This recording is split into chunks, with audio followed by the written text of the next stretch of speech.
سلام و عرض ادب به همه شما دوستان عزیز، اعضای کانال یوتیوبی شهر خورشید و همه عزیزانی که در این تحلیل با ما همراه هستید. امشب می‌خوایم در مورد شیوه‌های جدیدی که برای گسترش تروریسم در منطقه‌ای مثل سوریه به کار گرفته میشه صحبت کنیم. روشی که در ظاهر شاید شبیه بازگشت دیپلماسی به نظر بیاد، اما در باطن بازگشت تروریسم رسمیت یافته و یک پروژه خزنده برای نابود کردن ثبات بلند مدت ماست. ماجرا از اونجا شروع شد که ایالات متحده پس از حدود 12 سال سفارتش رو در دمشق بازگشایی کرد. اما تقریباً همزمان با این اتفاق خبری منتشر شد که در دل خود پیام‌های بسیار مهمتر و خطرناکتر داره. شرکت بزرگ قطری اورباکون در کنار نماینده ویژه آمریکا در امور سوریه و با حضور سفیر ترکیه قراردادی 7 میلیارد دلاری با جولانی رهبر هیئت تحریرالشام امضا کرده. جولانی همون فرمانده سابق جبهت النصره هست، کسی که تا همین چند وقت پیش رسما در لیست تروریستی سازمان ملل قرار داشت. حالا همون فرد کت و شلوار پوشیده و شده شریک پروژه بازسازی سوریه. عجیب نیست؟ یا بهتر بگیم مشکوک نیست؟ آیا این فقط یک تغییر رویکرد ساده است یا آغاز فاز جدیدی از مهندسی امنیتی و تجزیه تدریجی سوریه؟ واشنگتن از سال 2012 سفارت خودش رو بسته بود چون نمیخواست حتی در ظاهر هم به دولت اسد کوچکترین مشروعیتی بده.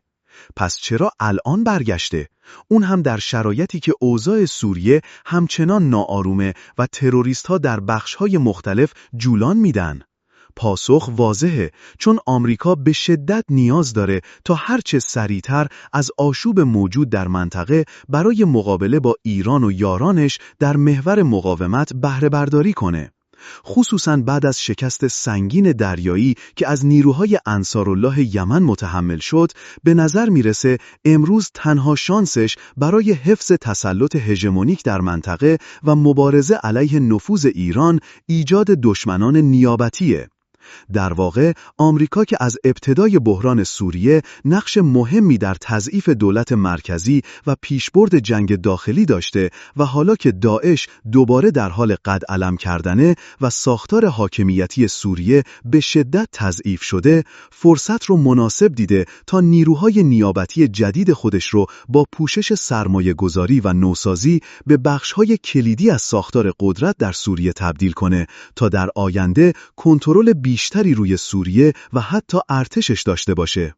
و بازگشایی سفارت یعنی چراغ سبز و ورود رسمی به میدون برای مدیریت همین پروژه. خب، حالا به نظرتون اهمیت این قرارداد 7 میلیارد دلاری با جولانی چیه؟ شرکت اورباکون به ظاهر یک کمپانی عمرانیه، ولی واقعیتش اینه که سابقه همکاری امنیتی اقتصادی در لیبی، سومالی و سودان جنوبی رو هم در کارنامش داره. یعنی هر جایی که آشوب و پروژه دولت‌های نیابتی آمریکایی در جریان بوده، اونها هم حضور داشتن. حالا هم اومده تو سوریه تا به بهانه بازسازی نیروگاه‌های حما و حمص، سرمایه‌گذاری در انرژی خورشیدی و ایجاد زیرساخت‌های شهری دوباره همون مدیریت پنهان تروریسم رو پیاده کنه. هدف بزرگتری در میونه، از ساخت نیروگاه تا ساخت یک دولت نیابتی. چرا نیروگاه؟ چرا انرژی؟ چون انرژی یکی از مهمترین پایه‌های استقلال هر واحد سیاسیه. وقتی شما برق تولید می‌کنی،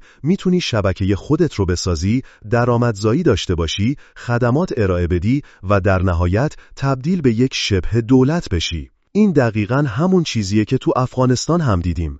امروز جولانی با پول قطر و مدیریت آمریکا داره قدم به قدم پایه‌های حکومت خودش رو محکم می‌کنه. و ترکیه نقش تضمین کننده امنیت این پروژه ها رو ایفا میکنه، چون کنترل نظامی بخش‌هایی از سوریه هنوز تا حد زیادی دست نیروهای تحت حمایت آنکارا است. موقعیت حما و حمص هم کلید اصلی این پروژه است. این دو شهر در قلب سوریه قرار دارند. اگر یک نگاه به نقشه بندازید، می‌بینید که حما و حمص مثل شریان اصلی کشور شاهراه شمال به جنوب سوریه رو به هم وصل می‌کنند. از حلب تا دمشق، از سواحل مدیترانه تا شرق، همه چیز از این منطقه رد میشه. حالا اگه این شریان حیاتی دست هر کسی باشه، اون فرد یا گروه میتونه هم کل سوریه رو منسجم نگه داره و هم برعکس میتونه کلید تجزیه سوریه هم باشه. کلید یک تجزیه خاموش. در واقع این تجزیه نه از طریق اعلام رسمی جدایی، بلکه با شکلگیری ساختارهای موازی خدماتی، اداری و نظامی رخ میده.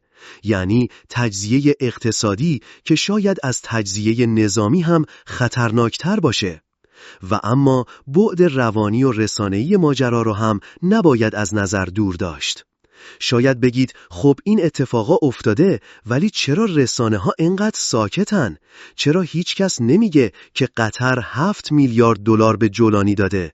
چرا اون دسته از تحلیلگرانی که همیشه صدای غرب از گلوشون شنیده میشه الان لال شده اند؟ جواب خیلی ساده است، چون این پولپاشی با اجازه و طراحی غرب، نه علیه اون. همونهایی که سالها تو گوش مردم خوندن که ایران پول ملت رو داده به بشار اسد، الان سکوت کردن، چون ماجرای پول دادن اونها به جولانی توی خط فکریشون نمیگنجه. چون اونها فقط زمانی صداشون در میاد که بخوان به ایران و محور مقاومت ضربه بزنن. واقعیت اینه که ما تو این سالها شاید از دشمن کمتر ضربه خورده باشیم تا از این جماعت غرب زده پرمدعا، یا به تعبیری خودفروخته داخلی. اونهایی که با ژست دلسوزی ملی همیشه در خدمت پروژه روانی دشمن بودن و هستن. اما اگه بخوایم یه جمع‌بندی خلاصه داشته باشیم، باید بگم که این پروژه فقط یک بازسازی ساده نیست، بلکه بازسازی نیروهای نیابتی علیه ایران و طرحی برای تجزیه منطقه به نفع اسرائیل. آمریکا برگشته به سوریه، ولی نه با ارتش، این بار با سفارت، با شرکت قطری، با سرمایه گذاری و با پروژه‌ای که اسمش توسعه است. این همون نقشه خطرناک و نامرئیه. ما نباید فقط از نظر نظامی آماده باشیم، باید از نظر رسانه‌ای، از نظر تحلیلی و از نظر مردمی هم هوشیار باشیم. ما باید این روایت‌ها رو بشکنیم، ما باید حقیقت رو روشن بگیم. ما باید بگیم که تروریسم اگر لباس کت و شلوار هم بپوشه خطرناکتر و موذی‌تر میشه، نه اینکه آدم شده و میشه باهاش مذاکره کرد. این وظیفه تحلیلگراست که روشنگری و افشاگری کنن.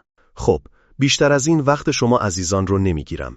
ممنونم از همراهیتون در این تحلیل. حتما کانال ما رو سابسکرایب کنید، نظرتون رو برامون بنویسید تا سابسکرایب شما هم تثبیت بشه و لطفاً کانال رو به دوستانتون هم معرفی کنید.